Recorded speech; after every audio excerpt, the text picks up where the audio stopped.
that. It is so cool. So I think what we're going to be doing now is sending it back to NASA's Eclipse Central in Charleston. Take it away, guys. Thanks. And welcome back to Charleston. You can hear these students are really excited for us.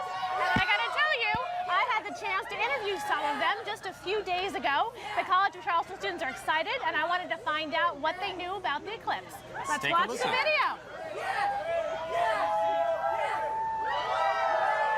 All right. So right now what we're looking at on your screen is Hello, I am Karen Fox with NASA TV. I'm here at the College of Charleston in Charleston, South Carolina, and we are going to spend some time interviewing students to find out what they know about the total eclipse of 2017. What's happening on Monday? The solar eclipse is happening. Monday, the eclipse. That's the right answer, the eclipse. Are you ready for the eclipse? Oh, I'm pumped. I've been talking about it all summer. What is an eclipse? When the moon moves in front of the sun. It's when the moon passes in front of the sun and creates a shadow on Earth. What is the closest star to Earth? The sun? The sun? The sun. The sun? Yes, the sun. Very nice. Will you demonstrate for me putting these on? We're going to put them over the glasses. The music you associate with the eclipse. What have you been listening to? What are you going to listen to? Here comes the sun. Total eclipse of my heart. Do-do-do-do. Da-na-na, like, I saved every letter you wrote me. So I was really impressed with how much these students knew. We had a great time here. And now you can once again see the imagery we are pulling in of a white light telescope of two eclipses happening as we speak. These again are the partial eclipses, Salem, Oregon, and Madras, Oregon.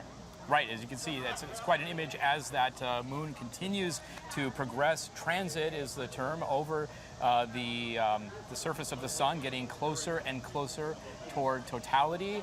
And again, this is an opportunity for us to remind folks, regardless of whether you're watching this right now in Oregon or if you're anticipating the beginning of the eclipse from another location in the U.S. or really across North America, wherever you're able to view us from, that it's important that you have to have those safety glasses. We cannot stress that enough. We've been getting a lot of questions on social media, people just emailing us asking about that. You must have the glasses unless you are in the path of totality and during those brief moments of totality. Right, and Sean is stressing the glasses, but of course you can also watch the sun indirectly. There are a lot of ways. Nikki Weil, a solar scientist, just told us that you could even pull out a colander because it's got little pinholes in it. You can use a Ritz cracker that has a hole in it. The other thing is you might even see the eclipse image filtering through the space between leaves on a tree. There's some really wonderful ways of catching imagery of it. So you know, be safe, but don't think you absolutely have to have the glasses. That is not your only option. Should we talk a little bit about the science that NASA's We should, but doing today, before we do that, I just want to give a shout out to our website, because you're talking about all these great ways to indirectly view it. And again, just a plug for the eclipse2017.nasa.gov site, where you can find all kinds of information, but especially some do-it-yourself instructions on how to create some of those indirect viewing methods. Great, we've talked a lot here about the partial eclipse. Nikki Weil, who you just heard talking, she studies the corona, that is the atmosphere around the sun.